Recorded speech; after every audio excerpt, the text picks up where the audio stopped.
So today we will discuss aeroacoustic models. Last time we have discussed about how to limit acoustic propagation, and now the question is, when we base our derivation on compressible flow equations, can we get out somehow a model which describes us how the sources look like for acoustics, and how can we compute then the wave propagation?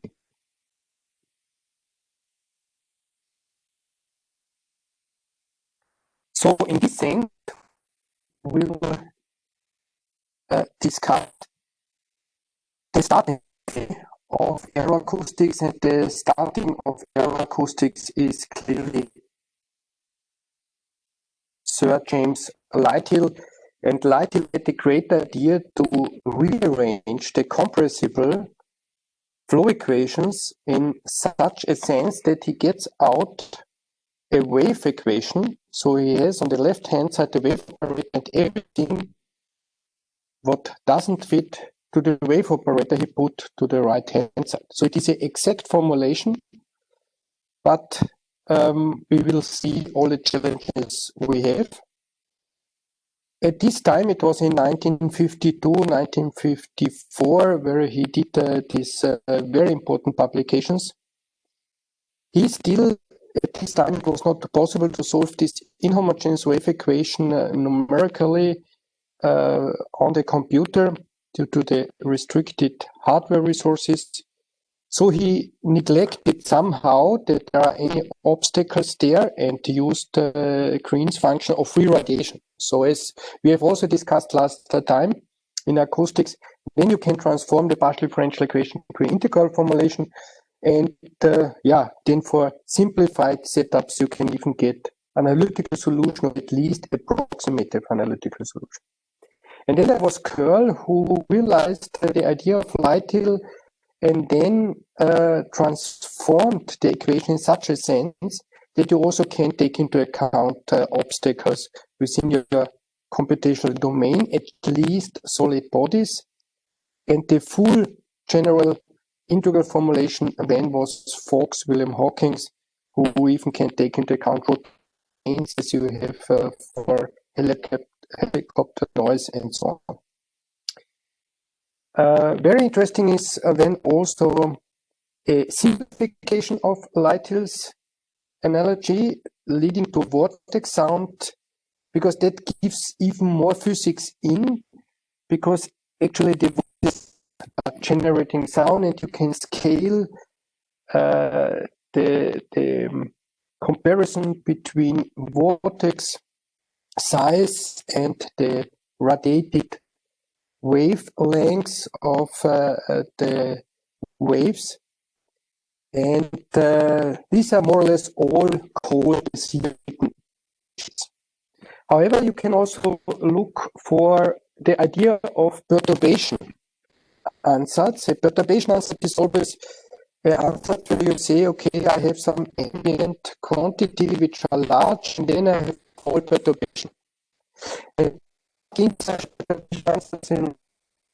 and get out for the quantities, which are in our case then the acoustic quantities. It is clearly approximation, but a very powerful method used in all disciplines of physics. Yeah, and we will also then have a discussion and compare the different aeroacoustic analogies, and also not only the analogies but also the for cylinder and cross flow, and to look what is the outcome. Yeah, because with the perturbation equation, we will be able to get out directly also within the flow domain acoustic quantities, at least for low Mach numbers. However, for all the analogies, you don't have really a separation between acoustic quantities. Let's take the pressure, acoustic pressure, and dynamic pressure. So you will always just get the overall perturbed pressure, which we will call with P prime. Okay, so let's go into the details. Hopefully afterwards you understand the so how sound is generated out of a flow, and that will be, let's say, our main topic we want to achieve here. Clearly, when you want to do a simulation to get flow-induced sound and noise, for example, for a fan, as is shown here, that is a very complicated task. So first of all, we have to ask ourselves what error can occur. Yeah, so that means for such a complex task, we should have a good knowledge what aeroacoustics effects can occur, and then look at a specific problem if this can occur at our specific problem, for example, the fan. So a very important thing here is always, can we model the flow as compressible or incompressible? We will see shortly. Okay, so when we know about the effects we have to take into account, we can choose a appropriate aeroacoustic model, the computation, and then very importantly always is visualization. We see how the just look like, how the radiated sound looks like, take monitoring points, compute the sound pressure level, but also really do visualization of isosurfaces, of the sources, of the waves, and so on. Okay, so let's directly start with the great idea of flight hill.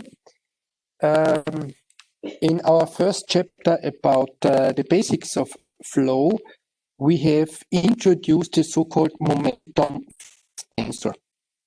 And the momentum flux tensor has here the first part, which is density VIVJ. We call it also the Reynolds stress tensor. Then we have just between the pressure and the ambient pressure. And we have here our viscous tensor, taking into account any viscosity. Okay, so with this momentum flux tensor, we can write down the momentum conservation as shown.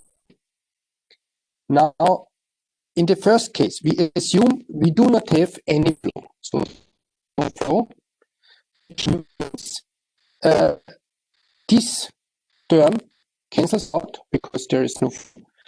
And the tensor cancels out, which means we will get a reduced momentum flux tensor. Therefore, we have the super zero, which is just a perturbed pressure, yeah, or pressure fluctuation at prime.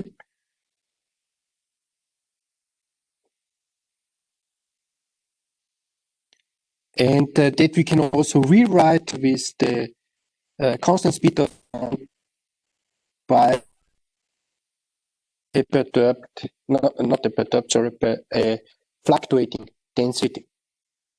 Now, that means when we rewrite now our conservation momentum, since the momentum flux tensor reduced to the form, get here this equation. Now, let's also write down the equation we have here for the conservation of mass. Yeah, and now we know we do the same operations as we have done on deriving the linear wave equation.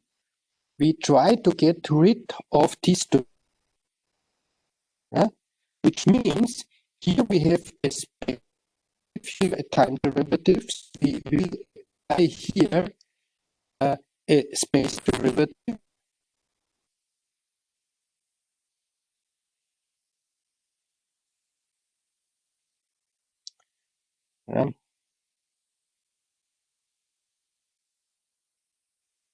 So we will have here dx. We will, and then which means that according to this operation, this term will cancel out, and we will have, as we see here now, the second time derivative minus the second space derivative. So we have here our classical wave operator. On operator, our fluctuating density is equal to 0. That is important, yeah? So that means if the initial conditions are 0, all boundary conditions are 0, we assume free radiation, so at infinity the fluctuation of the density will be 0. What you can get out is just 0. But it's clear we don't have any. And please consider we done the derivation in the case of no flow. Okay, that is, I would say, sounds correctly. And now we will take the case of a flow. When we take the case of a flow and we take the differences of our momentum flux tensor, the total momentum flux, minus the flux tensor we obtain in the no flow case, then we end up in these parts here, and we will this Li, and this is then the so-called Light-Hill tensor. And for the Light-Hill stress tensor, as we see here, we have actually 3 terms. And these 3 terms I just will write here. So this are as follows. We call this here, I take it in red because that is very important. So this is the first here. Term is called, as already called before,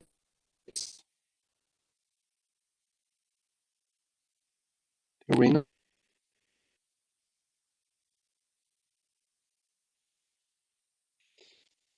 It's very difficult with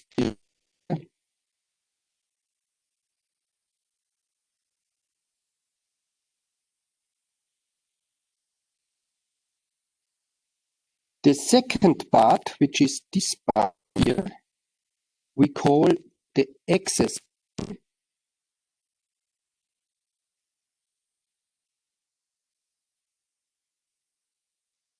So you see, this is just important if we have fluctuations in the pressure, fluctuations in the density, very important term at high Mach number, where also the temperature is of great importance. And we have the last term, and the last term will be.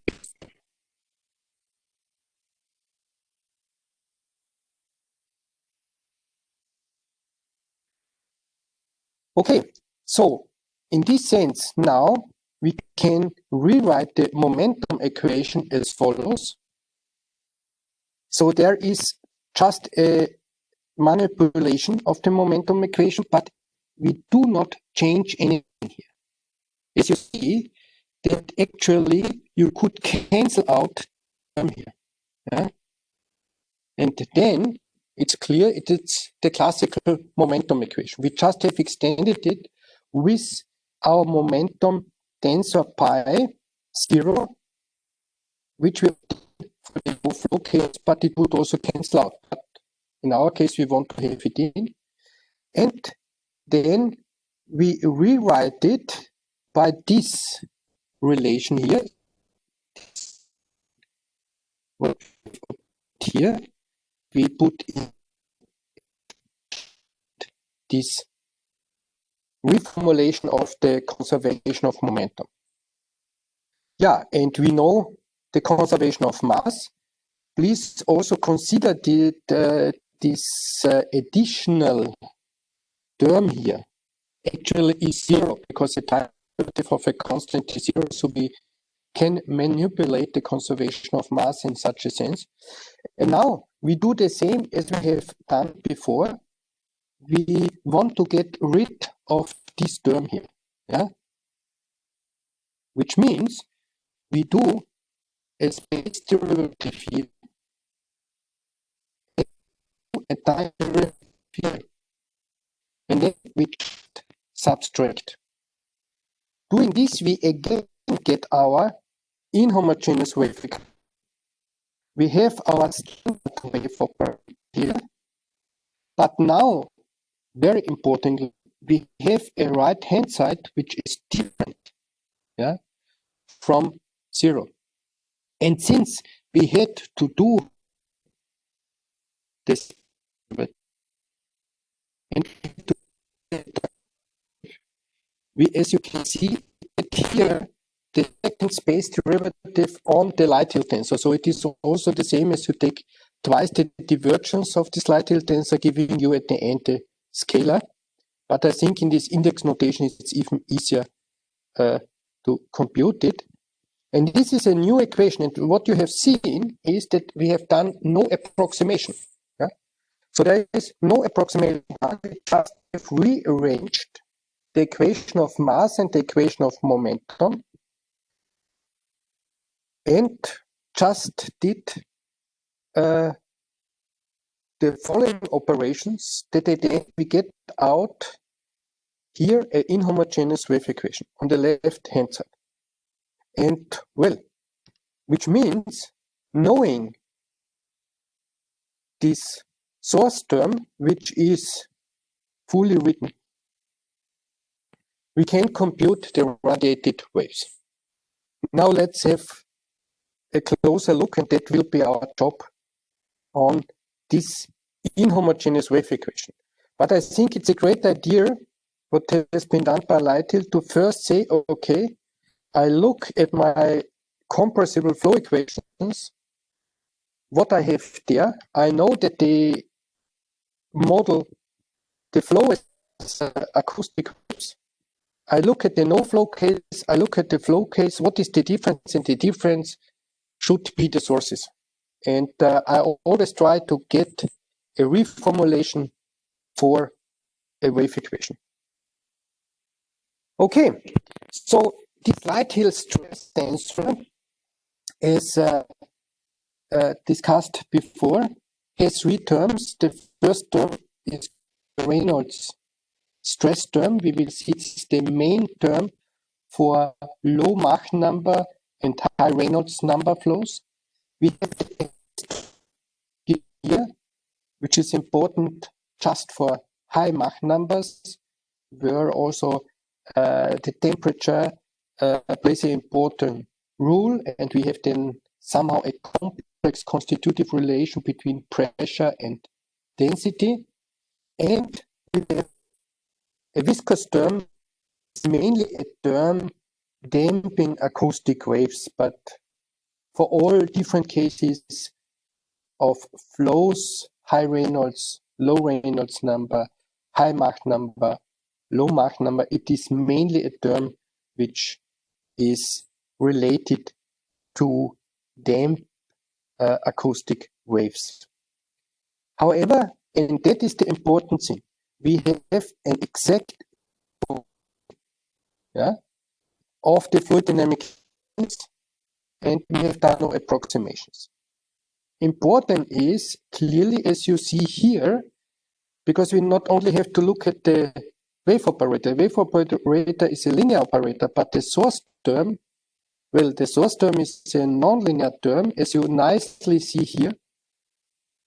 So in a simple approach, which is clearly not fully grammatically, but you could somehow will the total velocity is somehow the velocity. If this is correct, we will discuss, but I do it in an additive way. You could also do it perhaps in a multiplicative way, but it includes, that is important, it includes both. It includes flow structures and wave structures. And then it is clear that this term here is a nonlinear term. So we have nonlinear acoustics, which could be due to shock waves. Since we have the interaction between flow structures and acoustic structure, convection of by the flow is taken into account, and also attenuation due to actions because your tensor there is taken into account. So we take everything into account correctly. We have done no approximation, so we have the full interaction of our waves with the flow structures.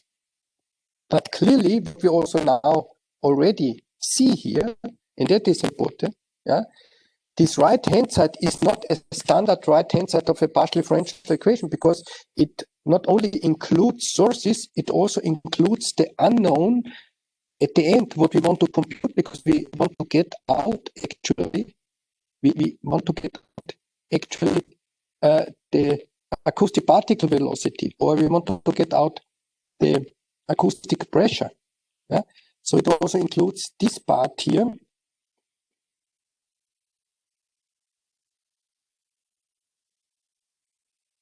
So it also includes this part here. Yeah?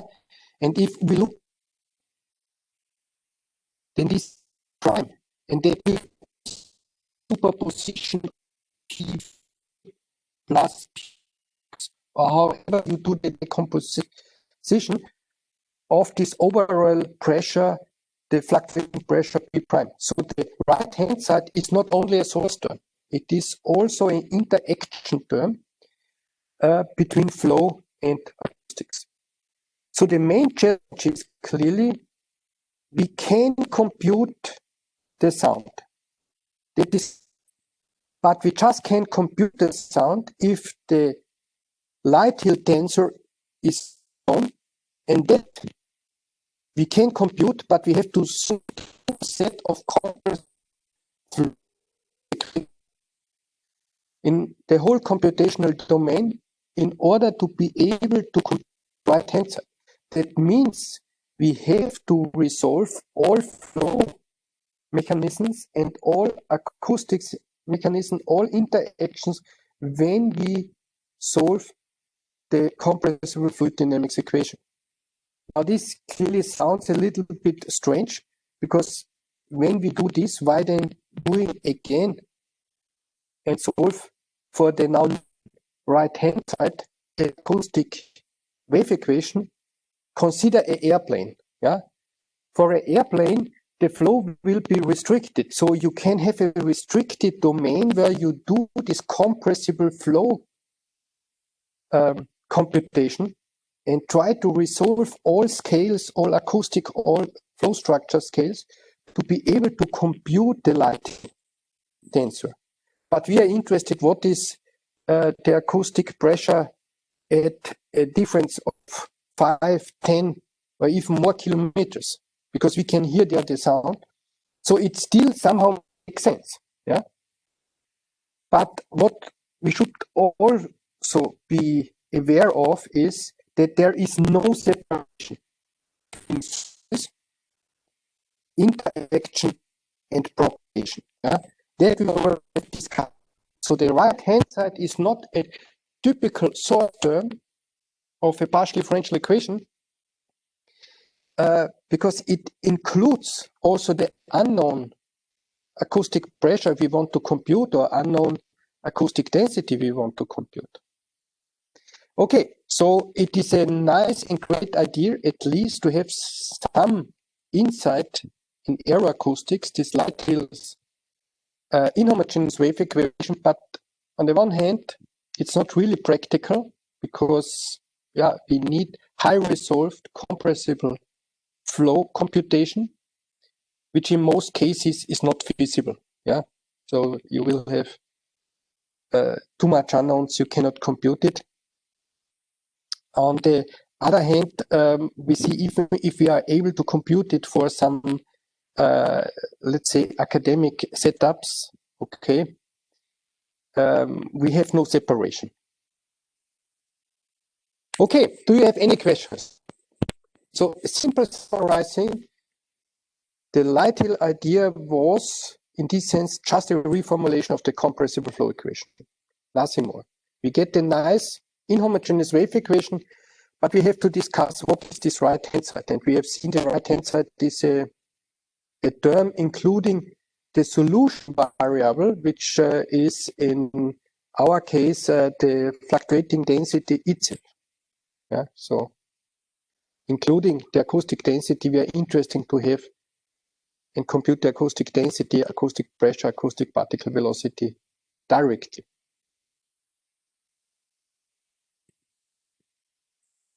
Do you have some questions concerning this first part? We will have further discussion about this equation. You have to switch. Okay, no questions. Okay. Okay, so let's go on and have further discussion. And this is, in this case, the practical application. Yeah. And we have a very nice practical application at low Mach number flows. Yeah, you know the Mach number is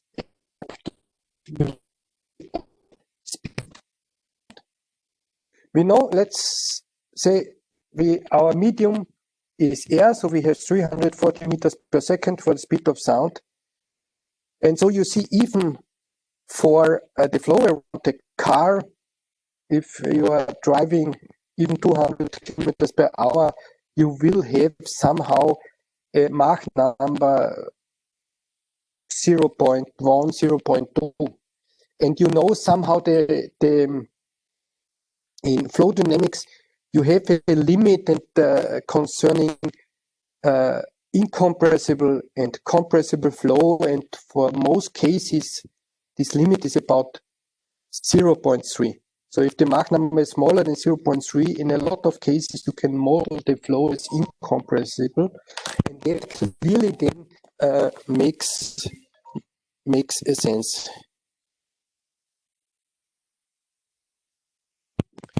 Okay. So let's assume we have low Mach number flow. So let's say Mach number about 0.1. Then we can find the following. Let's assume we have here a vortex structure, a eddy with size small, which will generate the acoustic wave with a wave number lambda, and the dimension of the region should be capital. And it was possible by the method of asymptotic to show that if the Mach is small and we have an incompressible flow that we can assume because the Mach number is so small, and we have this region divided by this about, and matching this compressible eddy core scaled by small l to the surrounding acoustic fields number lambda, then you find out that the leading of the light hill tensor is just this Reynolds stress tensor, but very importantly is this IC.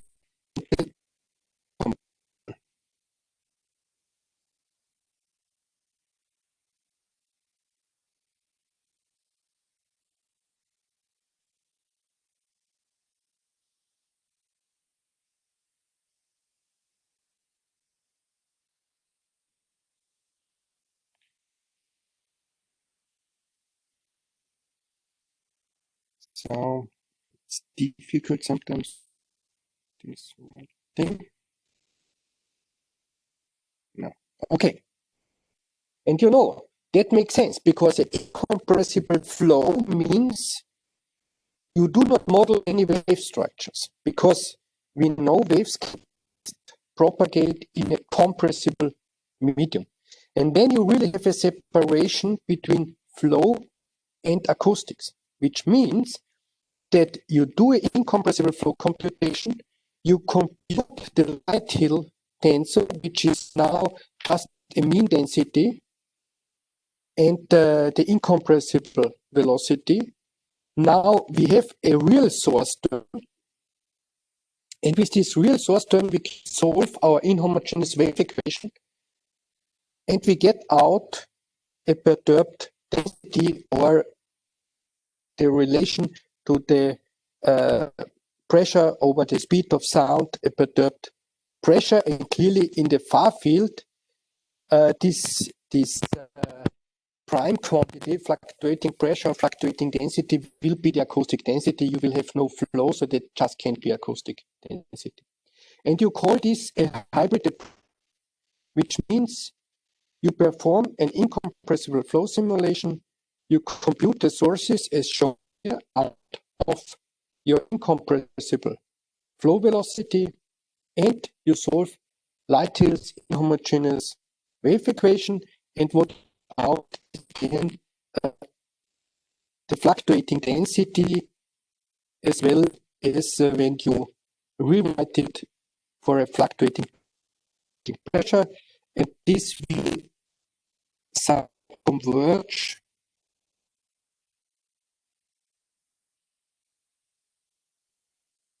out flow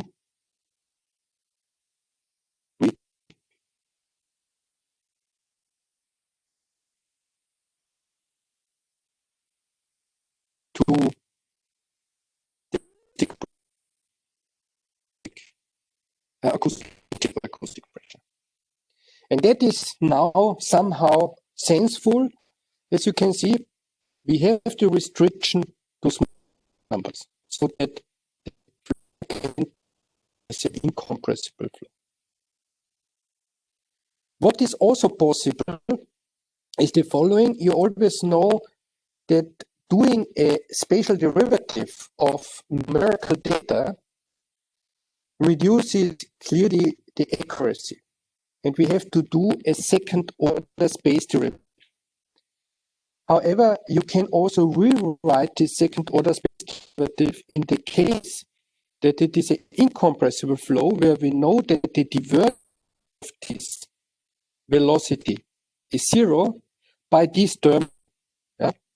So you see, you can reduce the second order derivative by first order derivatives of your computed incompressible flow velocity. And further on, and that has been done by Ribner in the 1980s, you can also express this term here, which is the source term of the Lighthill's inhomogeneous wave equation for an incompressible flow model by the Laplacian, as you can see, pressure. We have to neglect it. Yeah, but for such cases where you have low Mach number, high Reynolds number, the viscous term is so small that you fully can neglect it. So you take the momentum conservation and apply the divergence on it, and then you get directly that instead of taking the incompressible flow, you can take the computed incompressible pressure, and the Laplacian of it is equivalent to the standard source term of the Lighthill tensor for the incompressible case. This is also nice because you have to consider, instead of a vector, when you do the flow computation, you just have to store a scalar for all your finite elements or finite volumes, whatever method you are using to solve the incompressible flow equations. So this is a nice relation, and it is even more important because in fluid dynamics you have special algorithms how you solve the incompressible flow equations, and for this you sometimes do a splitting, and in this splitting you always have to solve for the Laplacian of the incompressible pressure. So you already know this Laplacian of the incompressible pressure, and so you don't have to do at the end, when you have computed your flow, do the second space derivative on this incompressible pressure. So really this term, the Laplacian, is within the solution algorithm for a lot within a lot of commercial and clearly also academic code. So this is then a very efficient way and clearly everything currently discussed is restricted that we have and we can model the flow as incompressible flow. And there was a further approach. This further approach was by How, and it is the vortex. And it also that you can rewrite this. Okay, I just see that there is a small mistake. No, it is correct. So that we can rewrite this term here now by these two terms. So this is just by vector identity that this term can be written by this term here and this term here. And this omega is vorticity.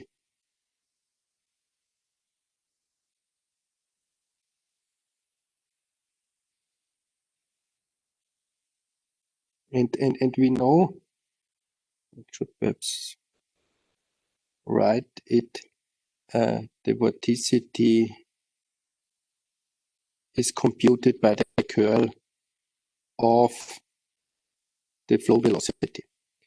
And in our case, which is incompressible flow velocity.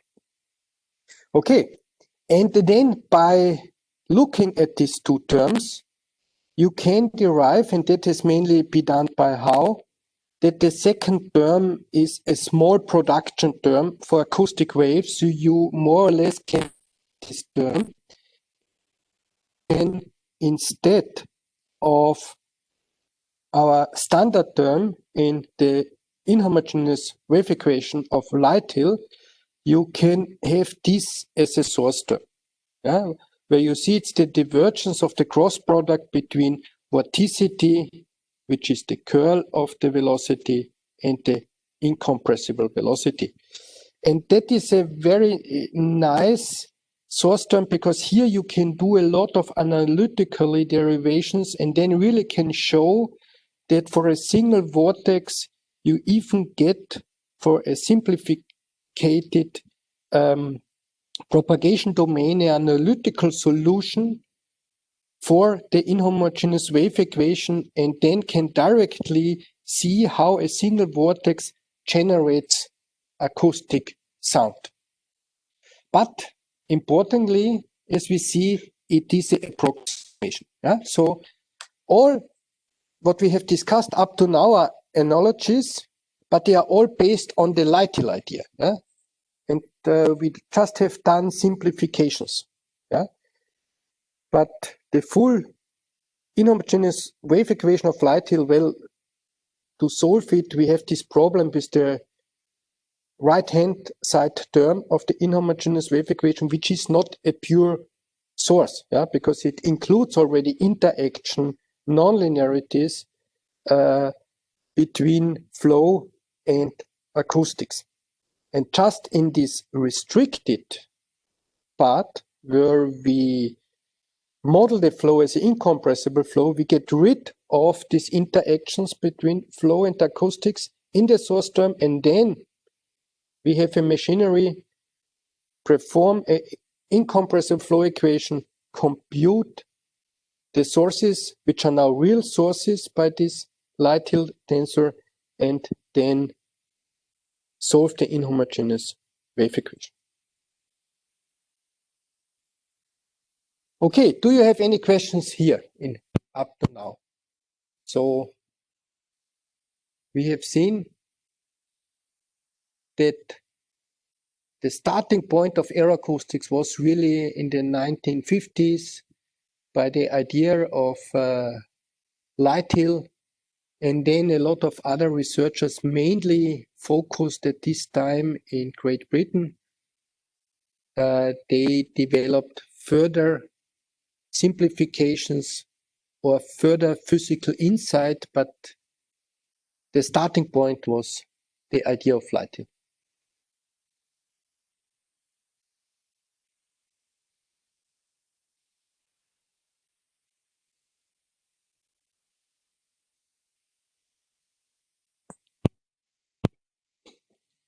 Okay, so what was actually the physical problem Light Hill was working on? And that was the jet noise. Yeah? At this time, they wanted to reduce the extreme noise generated by the jet you have due to the turbulent nozzle flow. And they wanted to reduce this noise generated by the airplanes. Now, Light Hill had this inhomogeneous wave equation, but as I told you, at this time it was not feasible to solve clearly this partial differential equation.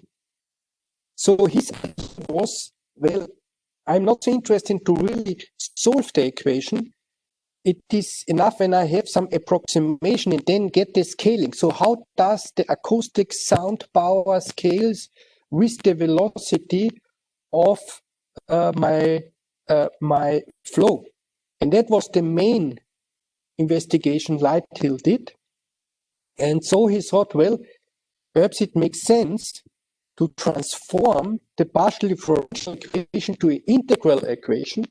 And he clearly also knew at this time how you can do it.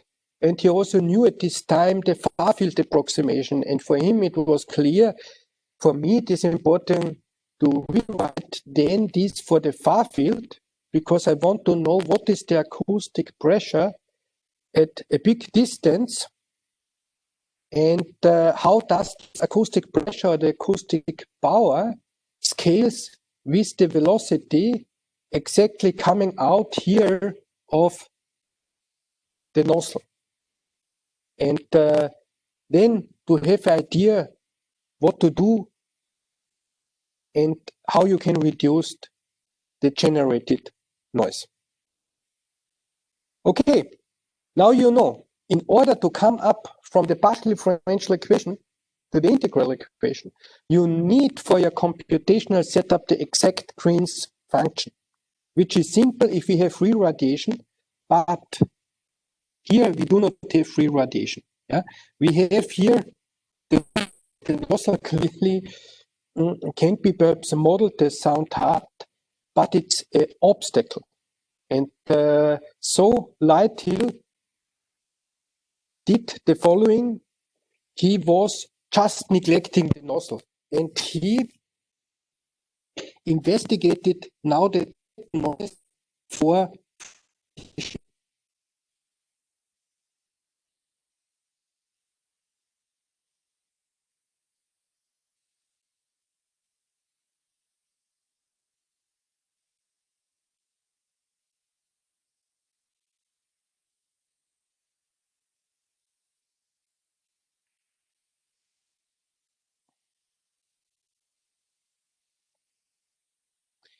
Okay, now for free radiation, we clearly know our Green's function.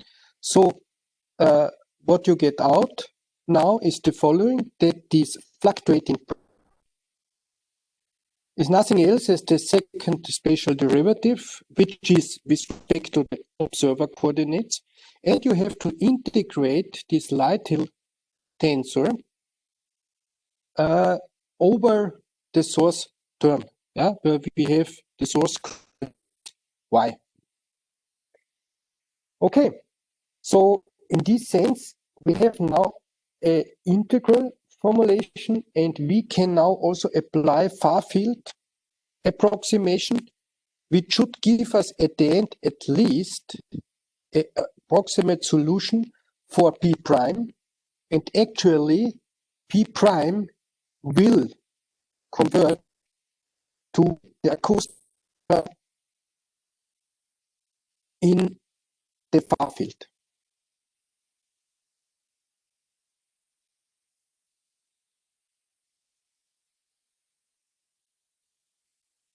where we are far away from the jet, where the flow velocity is equal to 0. Okay, and that we know, we have discussed. So we know that this retarded time, which is this argument we have here, yeah, we approximate as this. And we know that this amplitude decay can be approximated just by 1 over the absolute value of the observer coordinates. And we can rewrite a spatial derivative by a time derivative in the far field. So these are our main approximations we do, and we then substitute into our integral and get our far field approximation for P prime. Yeah, and now we have the following, that we have to integrate here over this term. We do a second time derivative, which is always easier as a second space derivative, and just have this scaling in front of the other terms here to get the acoustic, to get the pressure fluctuation, which converges to the acoustic pressure already in the far field. And this is now a very important equation, because with this equation we can do and look how does the acoustic pressure scales with the velocities, with the flow velocity, and we can even compute then the scaling to the acoustic power. And that we are doing here now. So we try to get a scaling of the acoustic power, as shown here. So we want to get a scaling of the acoustic power. And what we consider here is that we have a turbulence region here. And in this turbulence source region, we have individual vortices as shown here. And we want to see how much acoustic power is generated by such a vortex. Now, the characteristic frequency can be, or at least is proportional to the velocity over L. Yeah, and L, right, is here. L, as you see, is the diameter of a single vortex, and V is the velocity. V is the velocity of L is the diameter, and then you get out the frequency. You see, this will be the frequency also within the acoustic sum. Now we have the relation in acoustics between wavelengths and frequency. Yeah, and the scaling will be in such a sense that this should be, that should be one. That shows us that this diameter of a vortex divided by the Mach number is really large toward 1. And that allows us that we can assume that our acoustic sources are compact, so the wavelength is large. Let's write it. It's really to the diameter of a vortex. We can neglect any retarded time, and then the volume of such a vortex is L to the power of 3. Yeah, and that means our integral is simply the characteristic velocity of the vortex squared L to the power of 3, because we integrate over the volume, and mean density. So I just go back, and you see, we neglect here the retarded time, and this power is approximated to say, okay, here we take a velocity which is the characteristic velocity, so it is scaled. This is constant within the small volume of a vortex, and the volume of the vortex is the diameter times the power of 3. Okay, so this gives us now this estimation for the integral over such a vortex structure. Furthermore, the time derivative is proportional to the velocity over the diameter, so the characteristic length scale of a vortex that we already have used. I just remember that was this part. And so 1 over this term gives you the scales for a time derivative. We have a second time derivative, which means at the end, the acoustic pressure is proportional to this term here. So you see it is proportional to the characteristic velocity of such a vortex structure in the jet to the power of 4. And we have the standard scaling also with the distance. So it's 1 over distance. It scales with the standard distance law. And we can even make here the scaling is equal to our velocity characteristic over speed of sound. Yeah, and to get the acoustic power now, clearly we will assume a plane wave approximation. That would be the correct computation. We have to compute the closed surface integral of pressure multiplied by the particle velocity and integrate it over this closed surface. However, what we will put in here is that this is approximate.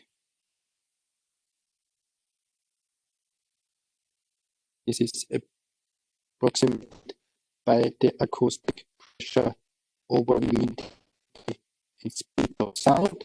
That is what we also have for a plane wave. So that means we have here the pressure squared, and assuming now that this is constant for such a small vortex, then we just put in this here, scale it with the surface, and what we get out is here the following, and that is important, that is proportional to the velocity to the power of 8. And this is the very famous 8 power called this sense here, mystic 8 power law of Lighthill, that he found out that for such a jet, the acoustic power scales with the velocity to the power of 8. And that led at this time that they changed the structure there of the jet engine and had the bypass, and with the bypass they could reduce the velocity, and since it is proportional to the power of 8, they were able to get a large reduction by the bypass, a large reduction in the velocity, and therefore a large reduction of the generated acoustic sound. You can also write this, since in the denominator we have here the speed of sound. We can also decrease the Mach number, so you also see that it's proportional to the velocity to the power of 3 and Mach number to the power of 5, which also tells you if you have very low Mach number flow, such a free jet, as we also call it, we have removed the nozzle, so you have just a region where you have a lot of vertical structures, so a typical jet there, and you consider free radiation. then it is clear for low Mach numbers, since this is scaled with the power of 5, you will have a very small radiation of the acoustic power. Okay, so you see that perhaps this, you have to look at some details. You will find it in the script. Perhaps it also sounds even a little bit easy, but at this time that was a real challenge and was a big achievement, which was done by Lighthill first. His idea to get up to this inhomogeneous wave equation, and then his idea to transform it to an integral formulation, assume free radiation, and get such an important scale law for even such practical application as the jet noise of airplanes. And that led to jet engines with a large bypass at this time, and you could reduce the generated noise by the airplanes tremendously, by this bypass where you reduced the velocity you had by the jet there. Okay, so what was clearly neglected again, which is not neglected in our partial differential equation. The partial differential equation is a general description. And that is important to realize. This simplification has just been done by transforming from the partial differential equation this idea or this description of aeroacoustics into an integral, because he used Green's function for free radiation. So as we had it, he just put the nozzle away and then he modeled a free jet radiating sound. And there was then the extension, and this extension first was done by Kerr, and therefore it is called Kerr's analogy. And he was also very skilled. By the way, Lighthill was a mathematician, but somehow also applied mathematician. So he did a lot of discussion with engineers, and the same is Kerr, especially perhaps if you have some information at Cambridge University in Great Britain. So they have a big mathematical department there, but it is a very applied department, meaning that they really do analysis of engineering problems. So Kerr then was also very good educated in mathematics, and especially for generalized functions. We will not discuss all the details, but I want to give you the idea of it. And the main idea is the Heaviside function. And I think you know the Heaviside function at least in time. So where the argument is in time, so you can, by multiplying any signal with a Heaviside function, a simple Heaviside function, for example, in 1D time, and take here capital H. It is just as follows.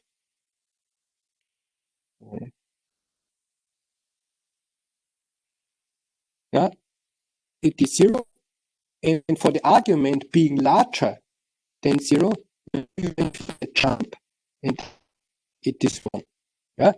So if you multiply the Heaviside function with another function, you blend out actually here in this simple part, you blend out for all values of any function, the values for the time smaller than 0. But it's not necessary that your argument is time. It could be again a function. And that was the great idea by Kerr. So he introduced a space function. So f here is a function. And he defined this space function that if the argument is smaller than 0 within a solid body, if the argument is of this function is larger than 0, you are outside the body, which means you can blend out any obstacles. So he assumed solid bodies which cannot vibrate. So in this sense, but that are classical obstacles for us, which is, for example, the nozzle. He can blend out such structures by taking the Heaviside function of such a function f, which describes the surface of any body, of any obstacle within your computational domain. Yeah? So exactly you get the surface of when the function f is equal to 0. So this is really, as I have shown you here on the right-hand side, the simple argument is time. Here the argument is a space function itself describing the obstacles. Okay, so this is just written here. So just summarize this space function f, which is 0, larger than 0 or smaller than 0, according if you are inside the body, outside the body, or you're exactly on the surface of the body. And that means when you now multiply the partial differential equations with this Heaviside function, you blend out all these solid bodies, all these obstacles, for example, the nozzle in your computational domain, and you can again use then Green's function of free radiation in order to come up to the integral formulation, because the Heaviside function blends out the obstacles, and therefore it is like having free radiation. So how this is done?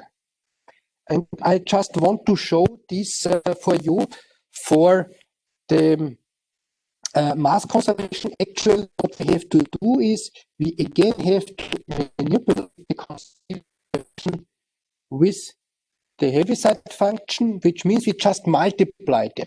Yeah. So as we have done for mass conservation, here just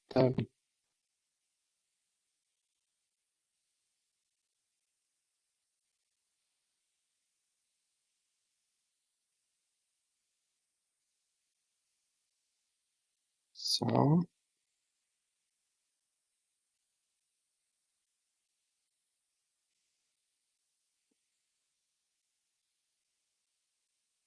Okay, difficult to get black color because I want to close here. Okay, so you see we just multiply here with the Heaviside function. That's the first term. We have multiplied, that is the second term in the mass conservation, and just multiplied with the Heaviside function. So actually, this is clearly allowed. We don't really change the equation itself. But now we want to rewrite it in such a sense that the Heaviside function is within our time derivative and space derivative. It is not a problem to get the Heaviside function in derivative because it is not a function of time. So when you apply the product rule, we would again get here out of this term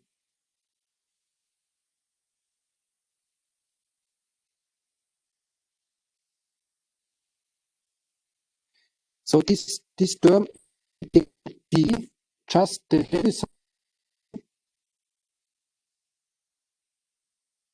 multiplied with the time of density. Yeah. If we do this for the space derivative, we have to be careful, yeah, because when you put in the function within the operator, you have to apply the product rule because the Heaviside function is also a function of space. Therefore, we have to subtract here this term. And so you see, not easy, what you get is a derivative of the Heaviside function with respect to space. But this is now allowed to be correct. We have done no approximation. It was just a trick to get this Heaviside function into the different operators. If you now do this, also for the conservation of momentum, and then do the same rearrangement as Lytle has done to come up to a wave equation, we get now it is extended because in addition to this term, we also have this term and we have this term here, just due to the fact that we have multiplied with the Heaviside function. But this is okay. And you just see we have here perhaps a problematic term because we always have a space derivative of the Heaviside function. Do you know what is the time derivative of the Heaviside function? When you use it as the argument of the Heaviside function is time. Have you ever seen this? It's not differentiable.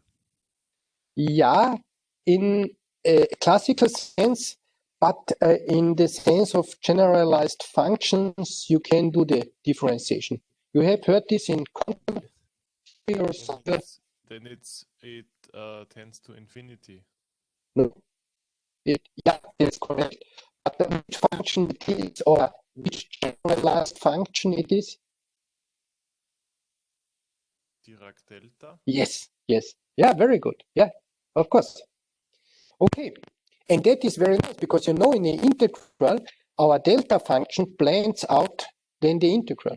Yeah? And you just have to evaluate the other term where the argument of the delta function is 0.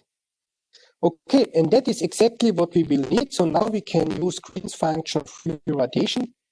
And this is this important relation. If you have smooth function phi, and this is multiplied by the space derivative of the Heaviside function, then you can rewrite this volume integral by a integral. Now, this is a little bit different as a simple time integral. So you see actually what happens is that these additional terms, please notice, we have here the derivative with respect to space in this term here. So this will then be transformed from a volume integral to, as we can see here, a surface integral, exactly over the surfaces of our obstacles. On the other hand, for solid bodies, we know that we have no penetration into it, and therefore VIN is equal to 0. And at the end, what we get out is the following. Again, our standard term, which is the first order term here, which also goes with Lytle. But now we get the additional term, and in the general case, we also the viscous term, but here we just have to integrate the surface. And this is due to the that a smooth function phi, which is our source terms, multiplied with a space derivative of integrated over volume, just reduces to a surface integral of the smooth function. Yeah, it is also clear that the brackets here means it time. Okay, so this is now interesting in this sense because this perhaps reminds to the general integral formulation in acoustics. When you have obstacles, we also have to know the pressure, the acoustic pressure on the surfaces in order to compute the pressure at any observation point. So this is here very similar in the sense, and you find it in the script, that you can do this also with the approach we have discussed in the chapter acoustic. Okay, so in this sense, it means now we also have to know the light hill tensor in the volume where we have the flow, and for all the obstacles being there, we have to know the pressure perturbation, at least in, again, we'll detect here the viscous curve. We need the pressure fluctuation on the surfaces. To be correct, you have to do a compressible flow. However, again, for low Mach numbers, perhaps you can do also an incompressible flow computation and then take here for this term the pressure fluctuation of the incompressible pressure. Now, you can again do the scaling just for this term here. And note that at far distances where the flow is equal to 0, we just get out the acoustic.